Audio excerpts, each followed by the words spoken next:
Welcome to Step 2 of Module 2. In this step, we will learn to understand our own conflict styles, goals, and interests. What lies beneath most conflicts? We all bring our own personal goals, preferences and orientations, and attitudes, attributes, and values to any conflict. In addition, there are other factors to be considered as well: self-esteem, cultural dynamics, religion, power, gender identity and expectations, and emotional concerns all play a role.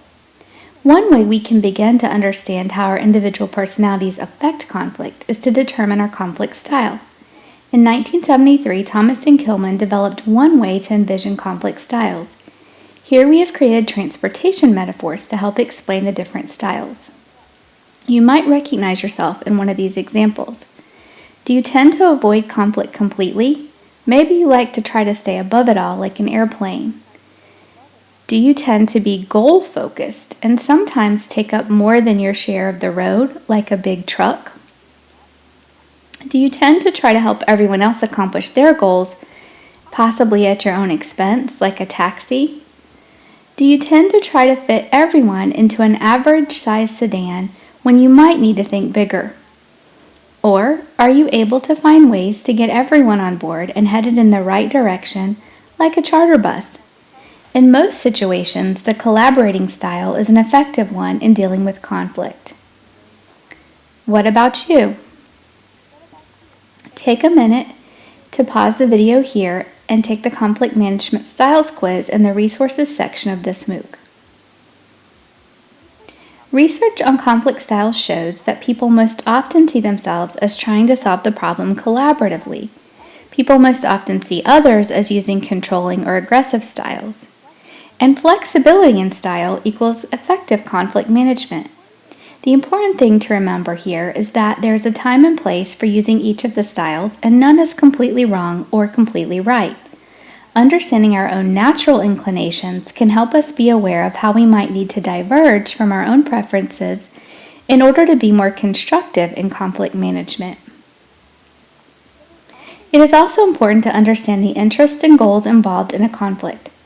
Research shows that the better groups understand the problem, the more likely they are to come to a resolution. We can use the acronym CRIP to think about types of goals that people have in conflict.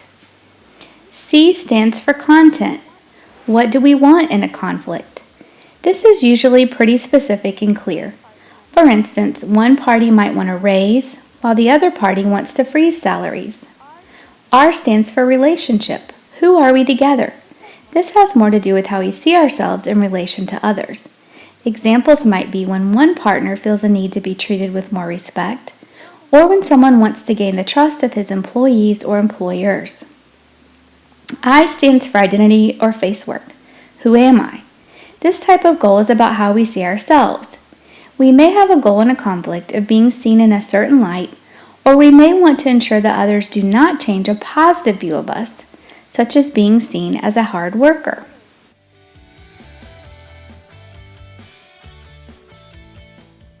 P stands for process. How do we want to do this? This has to do with how the conflict will be resolved. Will the conflict be worked out in a public meeting, in a brainstorming session, one-on-one? We will talk much more about the different methods of resolving conflict, including negotiation and mediation, in Module 3. It is important to remember that these goals may overlap.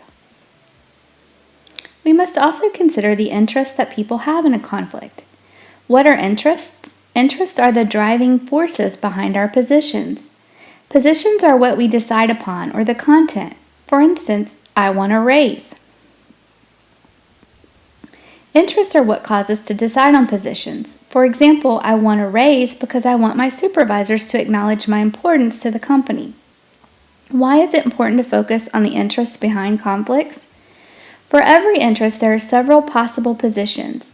Looking at interests often leads you to find alternative positions. Behind opposed positions often lie compatible interests. In our previous example, the person's interest was a need to feel acknowledged. Instead of a raise, an alternative position that might fulfill this person's underlying interest might be increased benefits or more job flexibility.